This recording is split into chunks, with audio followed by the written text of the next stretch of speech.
Relax relax.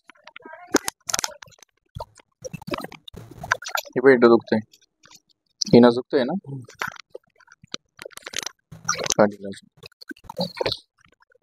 उठून बसा.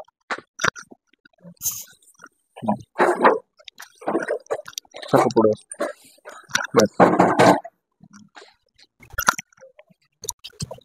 आता मी काय सांगतो ते नीट ऐका. तुमच्या कमरामध्ये 4थ्या, 5व्या आणि 6व्या मणक्यात डिक सरकलेली बऱ्यापैकी, म्हणजे वरून खाली सरकली. पण त्या डिक सरकून भरपूर दिवस झाले. पण जसं जसं त्याच्यातलं कार्टिलेज जसं गादी असते जशी जशी बाहेर येते तशी ती सायटिका नावाची जी वेन्स नस असते ती बऱ्यापैकी दबली जाते.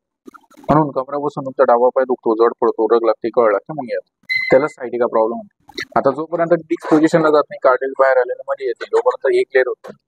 मला 8-10 दिवसाची प्रोसेस असते. एकदा डिक सेट झाली, कार्टिलेज लेवलला गेलं की ब्लड सर्क्युलेशन कंटिन्यू होतं. पण तुमची जी नस ब्लड सर्क्युलेशन गुडघ्याला कनेक्ट असते, याला रक्तपुरवठा न झाल्यामुळे याच्यामध्ये इंजुरी होती थोडीशी. पण तुम्हाला असं वाटतं गुडघ्यामध्ये प्रॉब्लेम आहे, ते उठता नाही, बसता नाही, ते चमकतं. पण जोपर्यंत ती नस चालू होत नाही तोपर्यंत गुडघा बराच होणार. याला म्हणतात सायटिका प्रॉब्लेम. त्याला 3 दिवसांनी फरक पडेल, 10 दिवसात कव्हर होईल. ठीक आहे सर, याला नाही आहे मी पुढे फालतू झोपायचं नाही, 20 किलोची पुढे वाकून वाजून उचलायचं नाही, आंबट वातळ, गॅस, ऍसिडिटी, पित्त होईल अशा गोष्टी थोडे दिवस खायचं नाही. समजलं? फालतू झोप.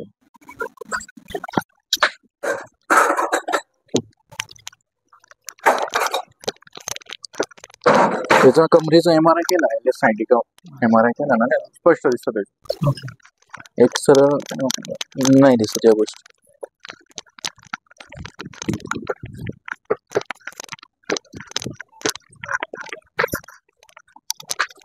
पाहिलेलं रिलॅक्स.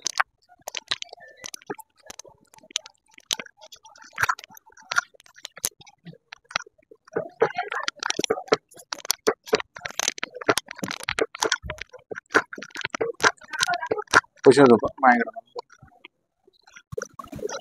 खरं अशा आहे का राहत. रिलॅक्स. पायकडे डोकं तिकडे